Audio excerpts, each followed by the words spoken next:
I'm resident of Collinwood for YouTube, Joel Sage, joined by the author of the Dark Shadows Daybook. My buddy Patrick McCray is here. We're here to discuss more 1841 Parallel Time, episode 1240, narrated by the lovely, lovely Laura Parker. I gotta tell you, Keith Prentice, he really does a good job of selling the 180-degree turn that he's gonna pull here soon.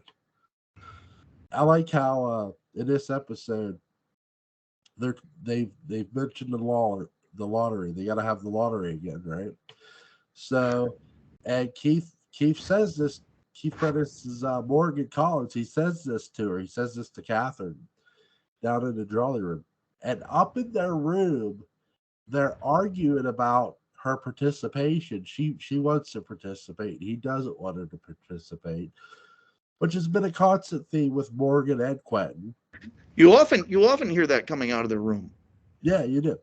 And so I really like the fact that he says about, I think fate he says about fate being against him.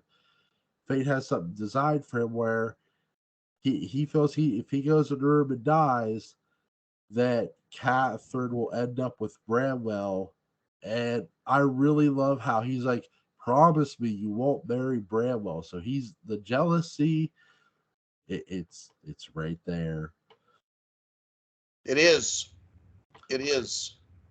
What did you think? Purple suit also. Yes. Shaped like a triangle. What did you think of Kendrick in this episode? Very, very heroic.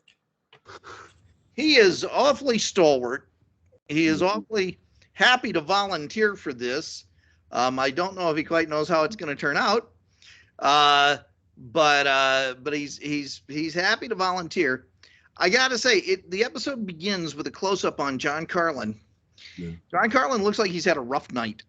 Yeah, he does. He's got a lot of bags under his eyes, and he's John. I think the hair of the dog might have been in order. He had a rough night. I think it's because, with John's character, that too, he has to now we already know he's a baby face and that he's been one throughout this entire arc, but now he has to be even more of a major player, not just because of marrying Melanie, but because, David Selby obviously had to leave because of the appendix. Yeah. And they cover that up fairly well. Yeah, they do. We have to because Melanie might die. I wonder if they kind of had to add that in just to give them extra urgency to explain the lack of Selbyism. I think, remember early on, now this is way early on in the arc, where Melanie ends up sick with the plague, and then so does Quentin, by the way, that if they don't hold the lottery, they're both going to die. They're sort of, now, to be clear, no one has the plague in this episode, so I don't want anyone to think that's what I'm saying. They're not contagious. Right, they're not contagious in this episode. No one's contagious. No viewer will catch anything. Right, no viewer will catch anything. Melanie has gone mad again. She thinks she's Amanda. She tried to kill Kendrick. They put him and Julia put her in the tower room.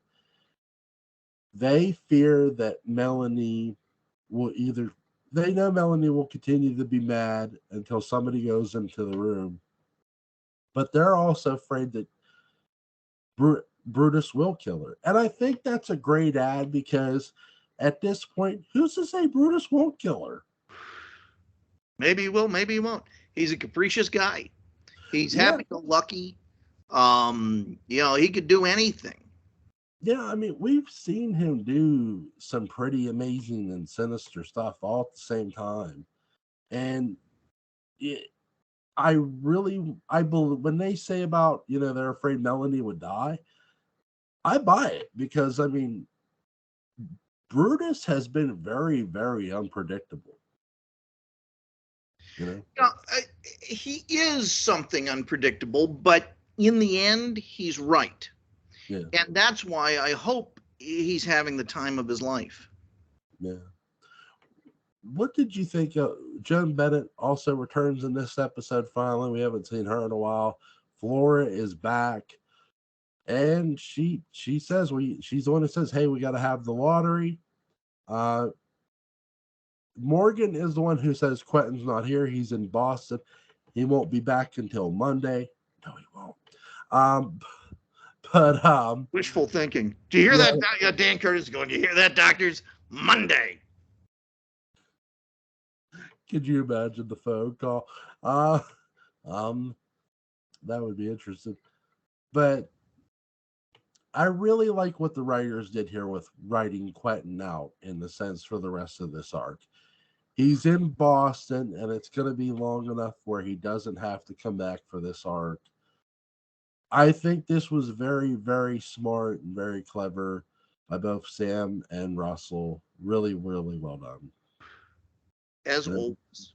Yeah. As always. Yeah, I mean, imagine the conversations that are going on, the amount of desperation to come up with stuff, and the amount of, oh my God, it's over. Wow.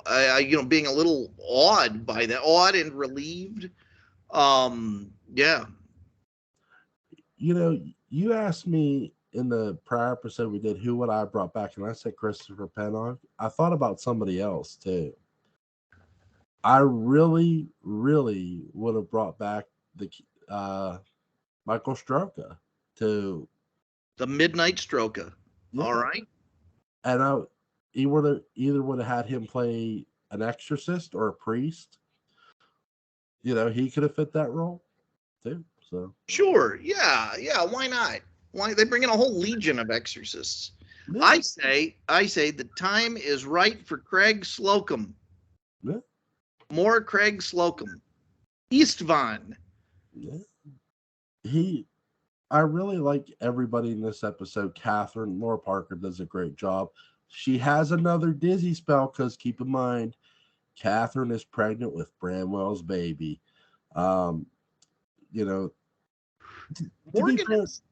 is so suspicious. I'm sorry to interrupt. Morgan is so suspicious that when he gets that jar off the wall and says, we're going to need to use this again, the first thing I expect her to say is, why is the plumbing broken?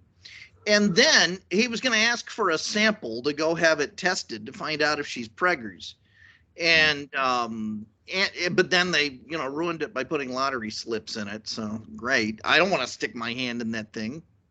Did you catch the in the episode when Morgan says Catherine won't be participating and Joan Bennett has to sort of crumble up the fifth slip in her hand and that was a nice move. I kind of wonder if that was Joan's choice to do that. I'd like to think it was. I do too. I really like how, because she does it so slyly. She does it like, okay.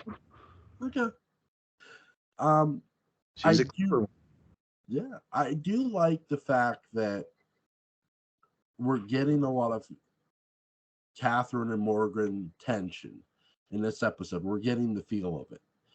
And then we get the verbiage in the room. And, I love how the writers, again, John Carlin's been on the show, enough times. He's going to get a chance to be the baby face. And why not? It's time. Well, but he also was the baby face in 1840. Yep. Yeah. So his, and this is where I like to talk about the fact that my takeaway when I did the watch through, the 2012 watch through, my big takeaway was that these feel like these actors are really playing one character throughout the whole show, and that we are seeing different facets of them as like different masks on one person, and that if you I mean, it wasn't planned that way, we all know this, but just go with me, that if it were that way, think of how the Willie Loomis character has evolved. And all of the different stages that he's gone through, and that he finally is maturing into a hero. Yeah. Yeah, he really transforms into his own hero during the Leviathan arc. I really love his return there. If anyone hasn't seen it, go watch it. Really good. And the fact that during that arc, he chooses to stay. He chooses to help Barnabas. Yep. And that is a major turn in their friendship. And it always puts a lump in my throat when I think about it. It's really well done by the writers, and it's really well done by Carlin and Fred, how they sort of play off each other at that moment where Barnabas says, "No, I won't make you stay. You know, I'm not going to make. No, it's your choice." And John Carlin's Will Loomis is like, "I'll stay. I'll help you." And it's really well done. It's just amazing. With this, you have his character as Kendrick, who has been this sort of knight in shining armor throughout this arc. And he continues that right here in this episode. He doesn't miss a beat at all. And he says, "I'm a Collins now." Well, not really. You're not really a Collins, but you are married to a Collins. So he's like, I'll end this curse. I'll break this curse. I like this little bit of wrestling promo we're getting here from John Carlin, where he sounds like a wrestler. You're going down, Curse. You're going down, and I'm going to take you there. Yeah, I'm going to drop the elbow from on the top rope and pin you 1, 2, 3. That's how this is going to be crying, Curse. Yep, it's really cool, and it doesn't come across corny at all. It's really well done by Carlin. Mm-hmm. And I think if it were a lesser actor, it would come across corny. But the fact that you have John Carlin saying this, it comes across so smooth. He's showing so much strength, and it's fun to see that. And I can't help but wonder if John Carlin is basically doing an audition reel for future parts on future shows. It's like, I've played weasels long enough. Yeah. And damn it, you're going to end this thing with me as the hero so I can get a job on a cop show or something. Which he does. Sort of, yeah. Yeah. Much later, and, 75 pounds later as well. But yeah. Yeah. He's another one, too, that Hollywood missed out on, who could have been a 70s action star. Oh, he's one of the great Han Solos that wasn't. Yeah. Imagine John Carlin as Han Solo. Cool. Yeah. I always envisioned John Carlin as Matt Hooper. Oh, that would have been a really interesting choice. Yeah. Don't get me wrong, I love Richard Dreyfuss, but John Carlin would have been something else. In this episode, what's your favorite scene? I love this question because I never prepare for it, and I don't, because I want to see what comes up in my memory, and often it's weird stuff. And I love that. It's a sort of a real word association kind of thing. And it's Catherine insisting, "Nope, no doctor. We don't need a doctor. Everything's fine. Everything's fine." Trying to play off the pregnancy and just wondering, how long is she going to be able to do it? Yeah.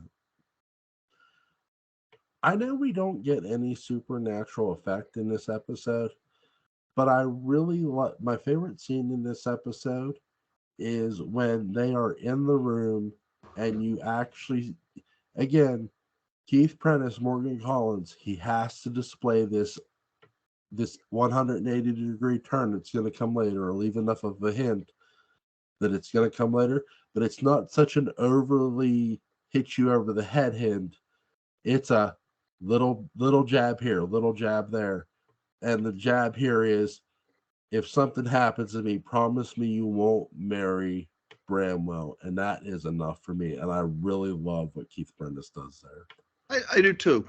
The point, I think, of these episodes that don't have the supernatural, that don't have the special effects and so on, is something so important in horror storytelling. And it's to continually root us in the real world so that when the special effects, even the conceptual special effects, happen, we take them that much more seriously. You know, every great horror movie really starts out in the real world and slowly begins to slide into something else, but it establishes us in an identifiable reality. And you know, and who can't identify with having to do a lottery for the third time to spend a night in a haunted room? You know, I deal with that all the time, as I'm sure you do too. Yeah, we have lottery drawings every week. Anyway, we finally got Brutus Collins finally upgraded to scratch offs. Yes, which is why Joan had to crumble the one piece. She did not hit the lottery on that one. No. I really like how they handled this though, because I wondered, because when I first ever watched this, and even going back, it's like, are they really going to have Catherine sit out? I mean, I know she's pregnant, and I get she drew once, and Morgan's very forceful. He doesn't want her. But I love what Joan Bennett does here. And I'm with you. I do think this is all Joan here. Just like, okay. You know, it's so clever, and yet it's so cool that she does it. It's like, no one questions it. They just go with it. Yeah. Yeah. You know, it's marvelous. Yeah. Now, Daphne dies in the prior episode. There's no Bramwell in this episode, there, which we know Daphne's funeral is going to come. He's out there with his trouble. He's saving money. He's still, you know, he's a poor guy at heart. He knows how to save money. That's how the rich stay rich. I get why they chose Bramwell and Catherine as your saviors here. Okay, why? Because Bramwell is somebody, number one, from a Bramwell standpoint, yes, he's in love with Catherine. We all know this. But he's somebody, though he is a Collins, he is very much an outsider by being a Collins. Well, Jewel, you know my theory on that. This is about, Dark Shadows is about outsiders coming in and providing a dose of reality to what's going on inside the house. But of course, they get drawn into what goes on inside the house, and then more outsiders have to come in, and it could be seen as the corruption of the outside world, or it could be seen as, you know, if you are in an echo chamber with no new ideas, then you are truly doomed. But if you are able to bring in fresh perspectives, always fresh perspective, light, casting, you know, you like to say you like things that shine a light on dark shadows, which is a wonderful phrase. That they are bringing in light to dispel the dark shadows. Yeah.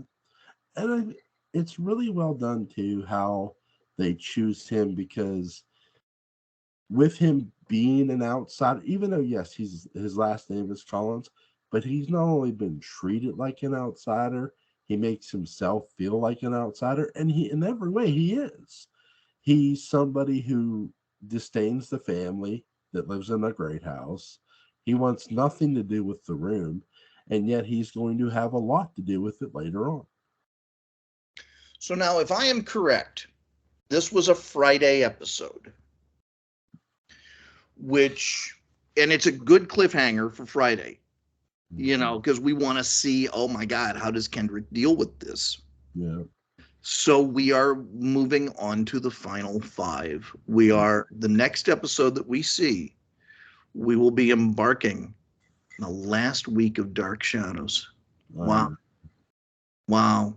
Imagine being a viewer back then and not having VCRs, not having TiVo or any of those things, and knowing, because this is something generationally for me, I can still identify with. There was such an energy. There was almost a Super Bowl like energy, which of course I've never watched the Super Bowl, but I've read accounts of it, that you have to be there. This is happening once. This is happening right now. There's not even the Super Bowl. At least you get instant replay and things. You're not even getting that. It is an event. You have spent 5 years of your life invested in this universe, and it all comes down to this. Imagine having to just record in your imagination every costume piece, every set piece, every word of dialogue, every nuance, because it belongs to you.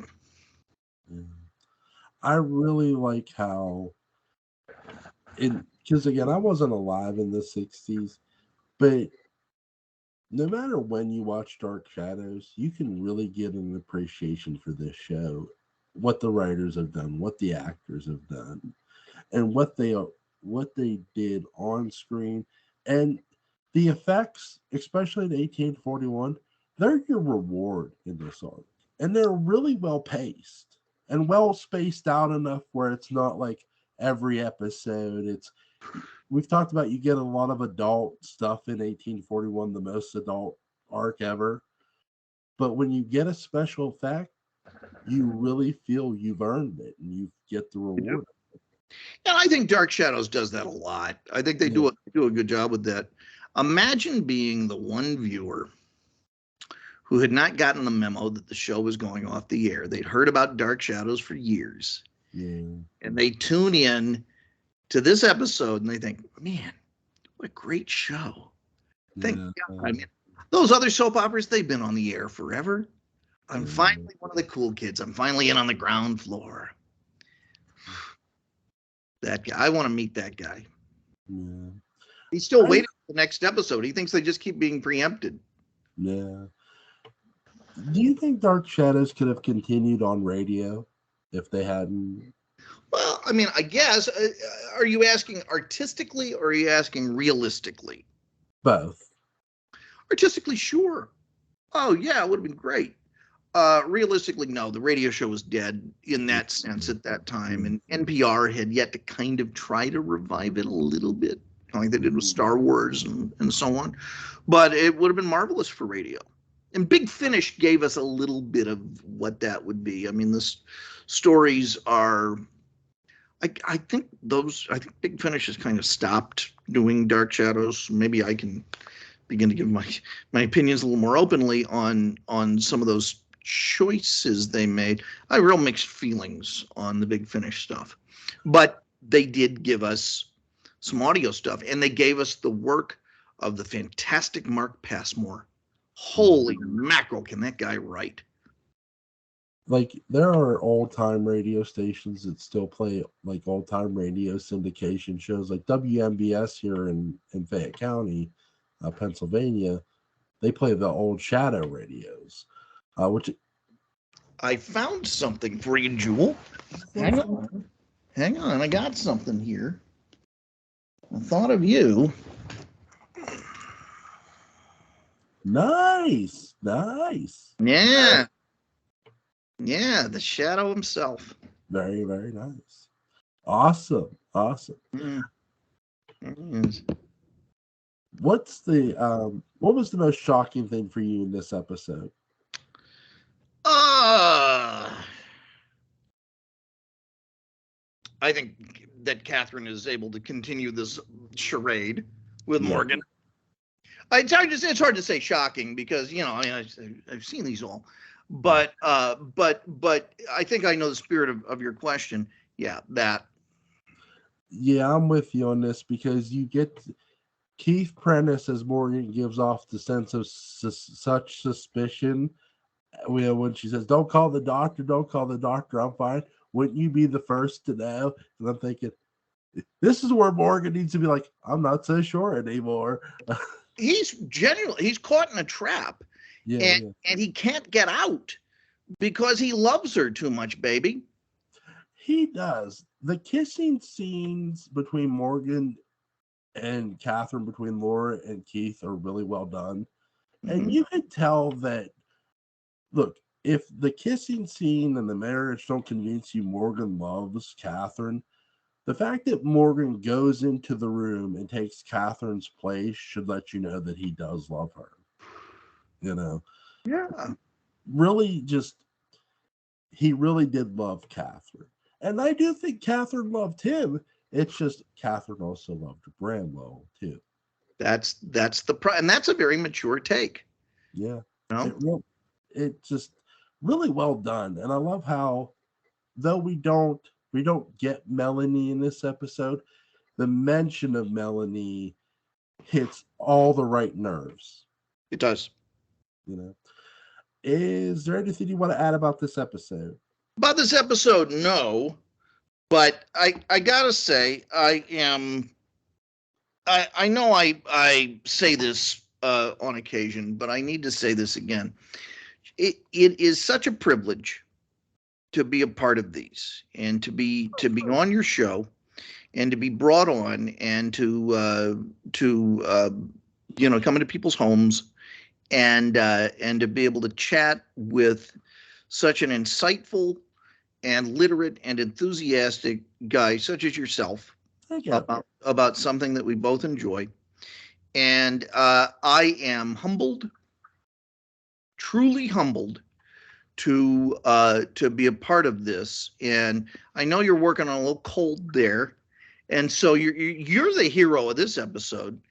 And it leads me to say this: someday, when you're awfully old and the world is cold, I will feel a glow just thinking of you and the way you host this show. Thank you. Thank you. No, it is always a pleasure to bring you on, Patrick. And I love bringing people on to talk Dark Shadows. I really do. I enjoy this show.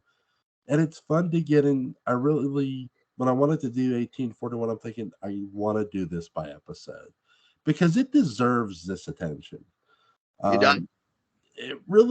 It's an arc that doesn't get discussed enough. And I'm glad we went by episode. I know we're not done yet, but it's such a fun arc.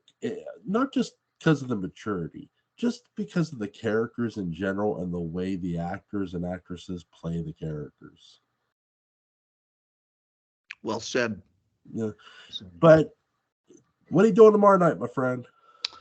It depends on how late you can stay up. I am going to Nashville to help a friend, and our time back is a little unpredictable. Okay. But if you want to give it a shot, I will do this when I get in, no matter when, if that's good with you, and I can text you from the road as we are on our way back to kind of give you an idea. That is perfect. I will stay up super late Saturday night, and we'll discuss episode 1241. It is going to be a blast because there's going to be some shocking reveal. I won't say what it is. But for Patrick McCray, link to the Dark Shadows Daybook of Now is going to be in the description box. Go pick that bad boy up if you haven't. Patrick, my friend, it is always a pleasure, sir. Jedi McCray. Have a good night, buddy. Bye-bye. Bye.